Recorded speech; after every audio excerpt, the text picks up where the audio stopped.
नील रस्सी पकड़े धीरे धीरे गुफा की ओर नीचे उतर रहा था और वो इतिहास बनाने के बेहद करीब था। लेकिन उसे ये नहीं पता था कि इतिहास के पन्नों में कुछ और ही लिखा जाना था। शुरुआती 12 फीट तक सब ठीक लग रहा था और नील को ये यकीन था कि वो इस मुश्किल सफर को पार कर लेगा। ये जगह अब तक किसी ने एक्सप्लोर नहीं की थी, लेकिन जैसे ही उसने एक तीखा मोड़ लिया, रास्ता खतरनाक हो गया। नील ने खुद को झुकाकर नीचे उतारने की कोशिश की। आगे का रास्ता बड़े बड़े पत्थरों और चट्टानों से बंद था, लेकिन नील ने पूरे हौसले के साथ उन पत्थरों को हटाने की कोशिश शुरू की। कुछ जगह साफ भी हुई, लेकिन तभी अचानक एक ऐसा भयानक मोड़ आया जिसने सब कुछ बदल दिया।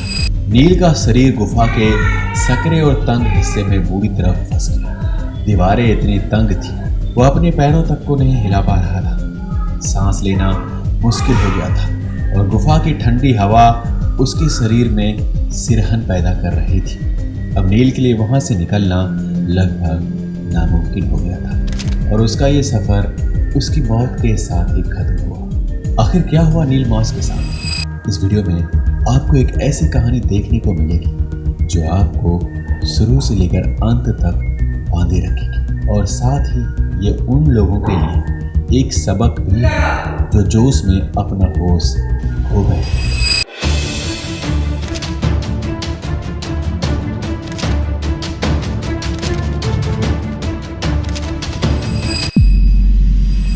21 मार्च 1919 8 केवर्स का एक ग्रुप तैयार होता है जिनका मिशन था इंग्लैंड के पिक केवन केव को एक्सप्लोर करना। इस टीम में ऑक्सफोर्ड यूनिवर्सिटी के अंडर ग्रेजुएट स्टूडेंट्स ऑस्कर नील मॉस भी थे, जिन्हें बचपन से ही नई नई गुफाओं को एक्सप्लोर करने का शौक था। नील ने अपने इसी जुनून के चलते British caving association club join किया, जहां सभी मेंबर्स का टारगेट था कि नई गुफाओं का खोज करना है। इससे पहले वो कई गुफाओं को एक्सप्लोर कर चुके थे, लेकिन 2 हफ्ते पहले उन्हें केवन के स्टील गारमेंट चैम्बर में एक नई केव शाफ्ट का पता चला था। नील मास के साथ ही पहले इस चैम्बर तक जा चुके थे, लेकिन इस शाफ्ट को अब तक किसी ने भी एक्सप्लोर नहीं किया था। जब नील को इस शाफ्ट के बारे में पता चला तो वो बेहद खुश हो गया और तुरंत अपनी टीम से इस शाफ्ट को एक्सप्लोर करने का प्लान बनाया। गुफा के अंदर तक पहुंचने के लिए उन्हें करीबन 1000 फीट का सफर तय करना था। तो सबसे पहले उन्होंने मकी डक सेक्शन पार करना था, जो बारिश के पानी से भरा रहता था। इसके बाद आता था बल्डर पैसेज, जो इतना मुश्किल नहीं था। फिर करीबन 150 मीटर की यात्रा के बाद वो अपनी गैलरी में पहुंचे, जहां उन्हें चढ़ाई करनी पड़ी। इसके बाद उन्हें रेंगते हुए एक रास्ता पार करना था, जिसके बाद एक डिफिकल्ट सेक्शन आई होल आया। यहाँ से निकलना बेहद मुश्किल था, क्योंकि बॉडी बड़ी मुश्किल से इस जगह से गुजर पाती थी। अगर कोई इस चुनौतीपूर्ण रास्ते को पार भी कर लेगा तो आगे उसे कीचड़ का पुल पार करना पड़ता, जो बेहद फिसलन भरा था। इसके बाद आखिरकार वो इस डेंजरस स्टील गारमेंट चैम्बर में पहुंचते हैं, जो एक बहुत ही बड़ा और खूबसूरत था। इस जर्नी में हर कदम पर खतरों का सामना करना पड़ता, लेकिन नील और उसकी टीम के लिए ये एक रोमांचक एडवेंचर था।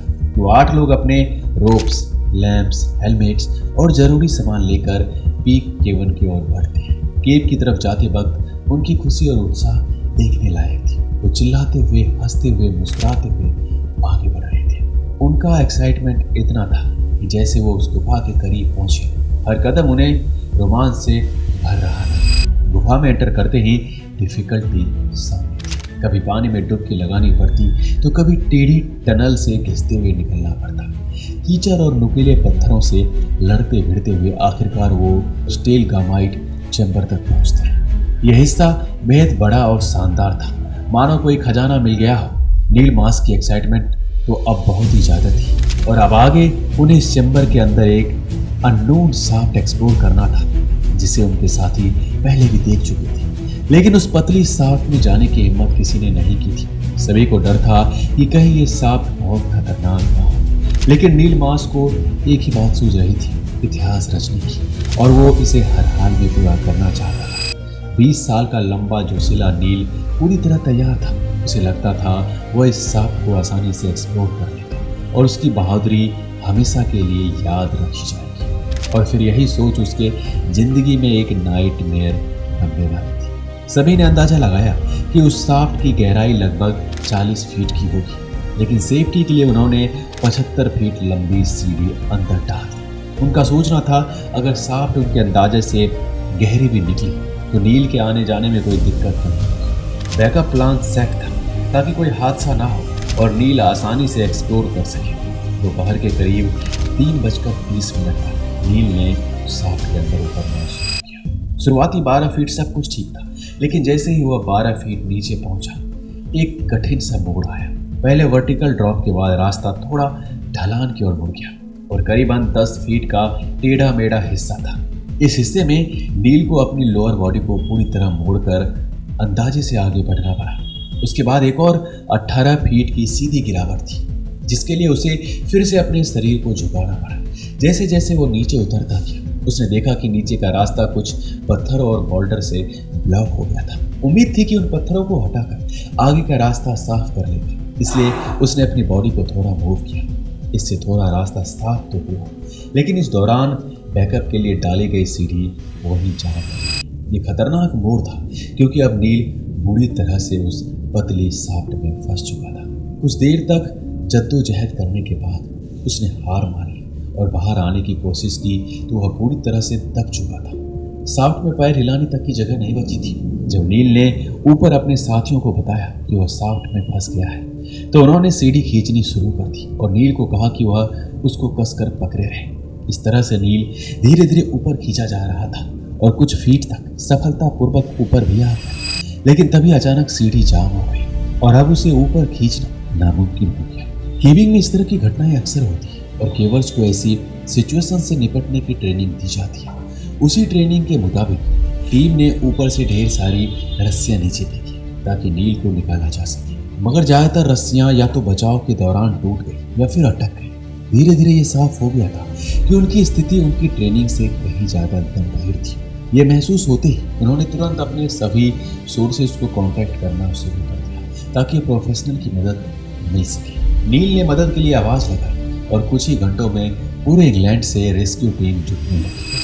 RAF, national coal board, royal navy और दर्जनों प्राइवेट केविंग ग्रुप इस मिशन में शामिल हो गई, जिससे ये एक सबसे बड़ा गुफा रेस्क्यू ऑपरेशन बन गया।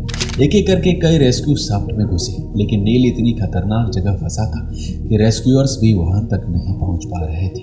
हालात और भी मुश्किल थे क्योंकि वहां लाइट और ऑक्सीजन की बहुत कमी थी। 3 रेस्क्यूअर्स तो खुद बेहोश हो गए और उन्हें भी रेस्क्यू करना पड़ा। चौथे रेस्क्यूअर्स रॉन पीटर्स को थोड़ी सफलता मिली जब उन्होंने नील के सीने के चारों ओर रस्सी बांध दी। नील जो इस वक्त बेहोश हो चुका था, जैसे ही रेस्क्यू टीम ने नील के सीने के चारों ओर बंधी रस्सी को खींचना शुरू किया, उम्मीद ये थी वह इस खतरनाक गुफा से सुरक्षित बाहर निकल आएगा। लेकिन शाफ्ट इतना तंग था कि नील का शरीर उसके अंदर अटक गया और उसे हिलाना तक मुश्किल हो गया। रेस्क्यूअर्स ने कई बार प्रयास किए और हर बार एक रणनीति अपनाने की कोशिश की, लेकिन हर बार असफलता हार गई। इस दौरान नील के हालात लगातार बिगड़ती जा रही थी। समय बीतता जा रहा था और हर गुजरते पल के साथ नील के बचने की संभावना कम होती जा रही थी। उनकी सांसें भारी हो रही थी और ऑक्सीजन की कमी की वजह से नील के हालात खराब होते जा रहे थे। गुफा में ऑक्सीजन की कमी, ठंड और नील के लगातार बिगड़ती स्थिति ने सभी को निराश कर दिया, लेकिन इसके बावजूद रेस्क्यू टीम ने हार नहीं मानी। नील के साथियों ने उसका हौसला बनाए रखने की कोशिश की। उन्होंने गुफा के अंदर नील को यह बताते हुए वादा की कि वो जल्द ही उसे निकाल लेंगे, लेकिन नील अब शायद अपने अंदर का साहस खोने लगा था। इतने लंबे समय से अटकने के बाद उसके शरीर में ताकत खत्म हो चुकी थी और उसका मनोबल टूटने लगा था। साथ ही साथ उसके जीवन की उम्मीदें भी छिन्न होती जा रही थी। ये ऑपरेशन 3 दिनों तक बिना रुके चला, लेकिन अंत में रेस्क्यू टीम को यह कठोर निर्णय लेना पड़ा। नील को बचाना अब संभव नहीं है। इस दर्दनाक स्थिति को देखकर ऑपरेशन को रोकने का फैसला किया गया और नील की कहानी हमेशा के लिए गुफा एक्सप्लोरेशन के इतिहास में एक दर्दनाक हादसे के रूप में दर्ज हुआ। नील मार्श का साहस, गुफाओं के प्रति उसका जुनून और निडरता उसे हमेशा के लिए उस गहरी रहस्यमय गुफा में अमर कर गए जिसे वह इतनी शिद्दत से एक्सप्लोर करना चाहता था। नील की ये कहानी आज भी दुनिया के गुफा एक्सप्लोरर्स के लिए एक संदेश है कि जुनून और जिज्ञासा हमें खतरे की अनदेखी करने पर मजबूर कर देते हैं। आज इंग्लैंड के पीक डिस्ट्रिक्ट की पीक केवन गुफा में स्टील गारमेंट चैम्बर के भीतर एक छोटा सा मेमोरियल नील मार्श की याद में बना हुआ है। ये मेमोरियल उस युवा साहसी एक्सप्लोरर की याद दिलाता है जिसने अपने सपनों के लिए अपनी जान दांव पर लगा दी। दोस्तों, इस वीडियो में बस इतना ही। आप अपना राय हमें कमेंट बॉक्स में अवश्य दीजिए। मिलते हैं अगले वीडियो में। अपना